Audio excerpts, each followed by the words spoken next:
Sejam bem-vindos a mais uma edição do Conexão Ibérica. Este é o seu programa semanal onde falamos sobre tudo o que aconteceu nos últimos 7 dias, tanto em Portugal como em Espanha. Para mais um programa, tenho comigo o meu colega Pablo González. Olá, Pablo, tudo bem? Todo bien. Quais é que foram as notícias da semana? Bueno, la primera sobre la campaña electoral extremeña y las alusiones que hacen los partidos políticos a Portugal. En segundo lugar, las memorias de Juan Carlos I y sus alusiones también a Portugal. Y por último, también contar una cifra interesante, ¿no?, de intercambio estudiantil que hay año a año entre España y Portugal, que son 4.000 estudiantes portugueses que estudian en universidades españolas y 5.000 españoles en Portugal. Então, vamos começar com as eleições que vão acontecer na Extremadura. Primeiro, quando é que elas vão acontecer e quais é que são o que os diferentes partidos falam sobre a ligação a Portugal? Bueno, serán las elecciones el 21 de diciembre y bueno, hemos hecho lo que solemos hacer en ocasiones, especialmente en las elecciones que tienen que ver con los parlamentos de las comunidades autónomas fronterizas. Ya lo hicimos en alguna ocasión con Galicia. Y hemos comparado los programas, hemos buscado pues términos como Portugal, ibérico, iberismo, iberoamericano, cosas así para ver qué cosas salen. Y bueno, evidentemente Extremadura, que sabemos que sus principales ciudades, en particular Cáceres no tanto, pero sí Mérida y Badajoz están en la misma raya prácticamente, pues evidentemente tiene que sonar algo lo ibérico o Portugal de alguna manera. Hay excepciones, por ejemplo, Vox no menciona a Portugal, y después Unidas por Extremadura, que son los de Podemos, no han presentado todavía su programa, ¿vale? Podemos e Izquierda Unida también, que allí todavía están unidos y entiendo que también están allí también con Sumar. El Partido Popular, que es el partido gobernante, pues la verdad que tiene un programa que es muy, muy amplio. Normalmente quien está en el gobierno normalmente tiene más información y lleva las cosas de gobierno también a los programas electorales y salen numerosos puntos donde se habla de la cooperación empresarial, sobre crear una red transfronteriza de innovación y competitividad que incluye una plataforma digital, el tema de las conexiones de autovías, menciona Monfortiño, menciona Cedillo, menciona también de promover el turismo a través de ese eslogan que se ha utilizado muchas veces, incluso en otros lugares como un destino, dos países. Menciona esa alianza natural con Portugal, una candidatura conjunta también para el patrimonio mundial para Escoural y Maltravieso, que lo hemos contado aquí. También una estrategia extremestiza para crear vínculos con Iberoamérica. En el caso del Partido Socialista, solo 3 puntos: conexiones transfronterizas con Portugal, proyectos compartidos en el Alentejo y centro de Portugal. Actualizaremos, dicen en su programa, las relaciones culturales con Portugal e Iberoamérica. Ciudadanos, que es un poco una sorpresa, que evidentemente es un proyecto que, bueno, se dio un golpe importante en elecciones pasadas y bueno, ya está bajo mínimos, pero bueno, los que quedaron intentan revitalizarlo, pero con pocas posibilidades, pero aún así los que quedaron sí que han hecho algún guiño al mundo iberista. De hecho, en su Twitter pone que es una organización iberista, en el Twitter de Ciudadanos Extremadura. Dice: Partido Liberal, Iberista, Demócrata, Regeneracionista, Reformista, Constitucionalista y Regionalista. Tercera vía, pone. Va a haber un evento el 12 de diciembre a las 6:30 en el Hotel Extremadura de Cáceres, donde hablarán de estos temas y tenemos algunos conocidos que participarán. Y bueno, menciona la vocación de puente de Extremadura entre España y Portugal en su programa de Ciudadanos, de crear un régimen fiscal flexible y adaptado en la frontera, que esto es una reivindicación que también se ha hecho en otros puntos, igual que tienen las zonas de ultramar, ¿no?, que tuvieron un régimen especial fiscal para atraer población, que esto es complicado de encajar legalmente, pero que, bueno, tienes una motivación razonable, la verdad que se lo merecería. Extremadura como puente, Portugal como aliado, menciona también crear un valle verde transfronterizo con Portugal, escaparate de sinergias ibéricas, sistema educativo trilingüe, español, portugués e inglés, mercado laboral ibérico, posición estratégica. Bueno, pues tiene bastantes temas ciudadanos, el programa ciudadano. Hay unas formaciones regionalistas pequeñitas. Hay una que se llama Una Extremadura digna, que menciona la finalización del corredor Madrid-Extremadura y Portugal. Y después Nuevo Extremeñismo, que también es nueva, que esta sí que lleva más contenido iberista. Habla en el programa Desarrollo Iberista Transfronterizo, oferta obligatoria del portugués como segunda lengua en los centros educativos extremeños, y hacen alusión a un manifiesto donde aparece un punto que se llama Iberismo y relaciones de Extremadura y Portugal.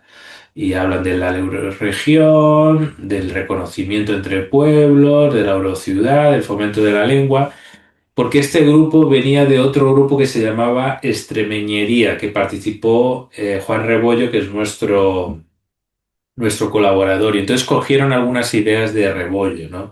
Y bueno, está bien que sea así y está ahí en este programa. Y bueno, pues dejamos a los electores que pues voten lo que consideren conveniente. Agora passamos de eleições para outro tema que costumamos falar aqui no Conexão América. Neste caso, o rei emérito Juan Carlos I, que lançou a sua biografia, autobiografia, com algumas referências de Portugal. Uma delas, então, onde diz que ainda fala mais ou menos a língua. O que é que ele diz sobre a sua infância e juventude aqui? Bueno, sin lugar a dudas, siempre Portugal es un capítulo que lo ha recordado en su vida. Yo miré a ver si realmente contaba cosas nuevas. ¿Hay algún dato novedoso? No es que hayamos descubierto cosas nuevas, ya las hemos contado aquí en general, pero bueno, vamos a contarlo porque algunas definiciones también. Por ejemplo, dice, Portugal es una segunda patria para mí, tengo amigos allí y aún hablo bien el portugués. Dice en las memorias, que creo que están siendo uno de los libros, si no el número uno de momento más vendido, ¿no? Que es curioso, ¿no? Que un rey sea el bestseller, ¿no? De su propio puño y letra. Claro que le han ayudado a hacerlo, ¿no? Pero es curioso, ¿no? Un dato interesante que mucha gente me ha dicho que no lo sabía era que el gobierno luso ofreció a sus padres la nacionalidad portuguesa, pero declinaron el ofrecimiento por razones, vamos a decir, de lealtad a España, ¿no? Que bueno, no tiene mayor recorrido, ¿no? Pero también, evidentemente, los padres, incluso con mayor importancia que el hijo, aunque el hijo le cogió esos años, que es importante también para la identidad, ¿no? Pero bueno, el padre estuvo casi 4 décadas allí, las hermanas también en mucho tiempo. Y bueno, dijo que valoró Portugal para ese autoexilio, lo que pasa es que sabía que estaba muy cerca de España, entonces los paparazzis y todos los periodistas iban a estar a la puerta de casa, entonces lo descartó, pero sí que claro que lo pensó, ¿no? Cuenta alguna anécdota de alguna fiesta de disfraces en la Quinta do Angiño, que tuvo que negociar con un paparazzi, que intercambiar fotos porque no le gustaba cómo iba vestido y tal. Y bueno, nosotros recomendamos, al margen de este libro, recomendamos uno de José Antonio Gurriarán de hace unos años que se llama Un rey no estoril, ¿no? Un rey no estoril. Y yo hice un artículo un poco sintetizando eso, ¿no? Que básicamente es la vida de Don Juan, pero que también tiene capítulos con Juan Carlos, ¿no? También comenta la primera vez que fue a España, ¿vale? Mis padres me acompañaron a la estación de Lisboa, ya era de noche, el 8 de noviembre de 1948, ¿no? Dice, estaba muy inquieto por irme a un país que era el mío, pero que no conocía, cuyo idioma hablaba mal, pues esto hay que decirlo, ¿no? Incluso él todavía arrastra las R's que vienen del francés, que lo aprendió un poco antes que el portugués, aunque también la R es muy cercana también, ¿no? E é Eh, só um facto curioso sobre os R's aqui em Portugal. sí, Então, efetivamente, evolucionó, ¿no? Evolucionou porque creo aí que há era zonas do parecido país, al de español, ¿no? Em Setúbal, quem que é muito perto de onde eu estou, há quem carregue muito nos R's. Tem Mm, uma explicação porquê. Durante a Segunda Guerra Mundial, Portugal recebeu muitos jovens alemães, crianças órfãs. Portugal foi o que, sei lá, há países que estão a receber meninos ucranianos, Portugal recebeu meninos alemães. E o R no alemão é muito carregado, ou seja, as pessoas de Setúbal começaram a apropriar a forma de falar dos meninos alemães que vieram para Portugal, foram criados em Portugal. Um deles e tu, um desses meninos alemães, não sei onde é que o menino está, como é óbvio, hoje em dia já é um homem, foi afilhado de batismo de minha avó Rayana. muy bien, muy bien. Alguma No, y te digo una cosa, yo cuando he oído el portugués en Brasil de vídeos de hace a lo mejor 40 años, hay mucha gente, más de 40 años, ponle 50 años, hay mucha gente que habla con la R sonora esta. Yo creo que en algún momento hubo un cambio, ¿eh? Y yo creo que antiguamente sí que se hace, y creo que hubo una influencia del francés al portugués. Me da esa la sensación en algún momento. Y bueno, pues volviendo al asunto, pues fue en uno de los vagones que le envió Franco en el Lusitania Express, pero un vagón especial que era el mismo que fue Franco hasta la frontera franco-española cuando se reunió con Hitler en 1940, ¿no? En este caso, 8 años después, ¿no? Y 8 años después, la llegada del rey Juan Carlos, ¿no? Y nada, pues eso, el libro, pues como la gente sabe, pues cuenta su versión, no cuenta intimidades ni morbosos, ni temas morbosos, que la gente, claro, tenía interés por eso, basta ver a pero TV. no cuenta su versión para intentar limpiar su imagen y listo, no entra en esos detalles, entonces pues no tiene mayor recorrido, pero sí es verdad que ha levantado mucha expectación. Agora vamos passar para a educação. Falo mais então sobre estes dados, este intercâmbio estudantil entre Portugal e Espanha.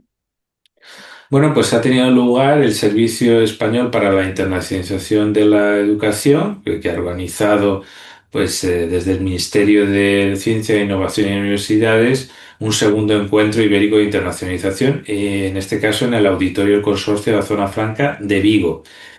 Y bueno, pues la verdad que han lanzado un dato que yo no lo tenía, que me parece que está muy bien, que cada año 4.000 estudiantes portugueses, ¿no? A través del Erasmus, eligen estudiar en universidades españolas y 5.000 españoles en Portugal. Esto no es poca gente, pues si tú vas acumulando estos miles de estudiantes, esa experiencia yo creo que aumenta el conocimiento del país entre uno y otro, ¿no? Y algunos que les guste el país vecino volverán o intentarán trabajar en el futuro, volver a estudiar o visitarlo. Evidentemente, esto es un efecto que ocurre también con otros países de la Unión Europea, pero no sabía que eran tantos. Y bueno, pues la verdad que este dato me parece que está muy bien. Y bueno, el propio director de SEPIE dijo que la relación con nuestro país vecino, Portugal y hermano, no puede ser más importante. Formamos, perdón, una alianza fuerte y estable que va más allá de lo transnacional, especialmente en el ámbito universitario.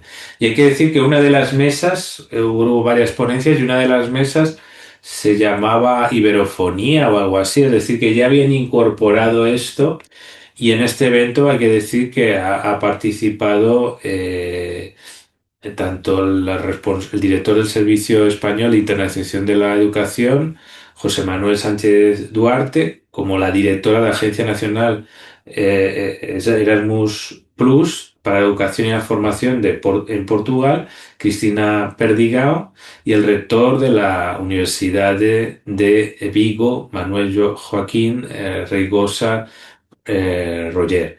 Entonces, pues bueno, ha sido un encuentro interesante en ese sentido. Hasta aquí mis tres temas, ¿cuáles han sido los tuyos? Bem, começamos com a política, isto a menos 24 horas de uma greve geral. Passamos com a TVE que vai boicotar a Eurovisão e o que a RTP vai fazer. E para terminar, Portugal, Espanha e Marrocos vão organizar um fórum empresarial para procurar investimentos para o Mundial 2030. Muy bien, pues vamos con esa coyuntura política de Portugal. Exatamente. Então, quando virem isto, provavelmente e tudo, a greve já aconteceu, mas estamos a muito menos de 24 horas, uma greve geral que promete completamente paralisar todo o país em áreas desde a saúde até aos transportes ou à educação. Os candidatos a Presidente da República, não nos podemos esquecer que as eleições vão ser já a 18 de janeiro do próximo ano, têm apelado para que o governo consiga parar esta greve que deu logo com cada um dos sindicatos, mas pelos vistos não vai acontecer, vamos ter mesmo uma greve. Bem, os diferentes candidatos continuam nos seus debates a apresentar as suas ideias e temos uma nova sondagem que diz mais ou menos o que a anterior dizia. O anterior grande candidato, visto como grande favorito, Henrique Gouveia Mel, tem estado em queda, com André Ventura do Chega a manter-se na liderança no que falamos de votos, mas isto empate técnico com outro candidato, Luís Marcos Mendes, e cada vez é mais certo que Portugal irá resolver tudo a uma segunda volta nas eleições presidenciais.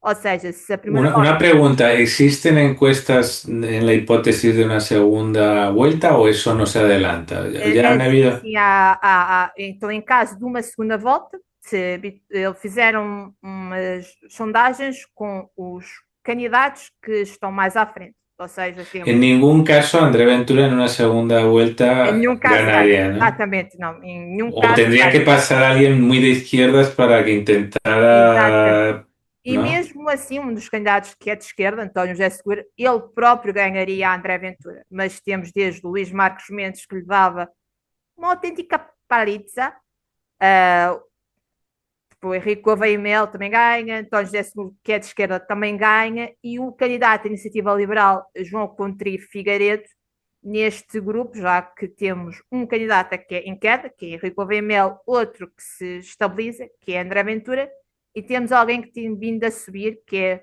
João Coutinho Figueiredo. Bem, Coutinho Figueiredo, que é da Iniciativa Liberal, tem falado desde o conflito, mais ou menos, ainda não é bem bélico, mas o conflito, pelo menos verbal, que estamos a assistir na Venezuela, e também tem falado sobre os debates que acha que os diferentes candidatos não têm conseguido expressar as suas ideias, e o Coutinho Figueiredo, Catarina Martins do Bloco de Esquerda, o próprio André Ventura, o Luís Marcos Mendes, ou António José Seguro, todos eles reagiram à notícia da revista britânica The Economist, que deu Portugal como a economia do ano. Depois de Espanha, no ano passado, temos uma nova economia ibérica a liderar o top, não só o top das economias europeias. Todos os candidatos disseram que esta é uma boa notícia para o país, mas no caso de André Ventura disse qualquer coisa como esta notícia, este bom desempenho económico de Portugal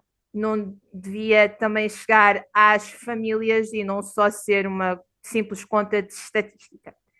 Bem, isto falando dos diferentes candidatos a presidente da República. Também não podemos esquecer que nesta semana que passou tivemos o centenário de um dos pais da democracia, Mário Soares, que faria 100 anos no dia 7 de dezembro, e tivemos uma cimeira bilateral aqui na cidade do Porto, que juntou Luís Montenegro e o presidente de Moçambique, Daniel Chapo. Foi assinado mais de 20 acordos e ambos os governos se declararam contra a situação que está acontecendo na Guiné-Bissau e pediram uma atitude mais afirmativa da CPLP.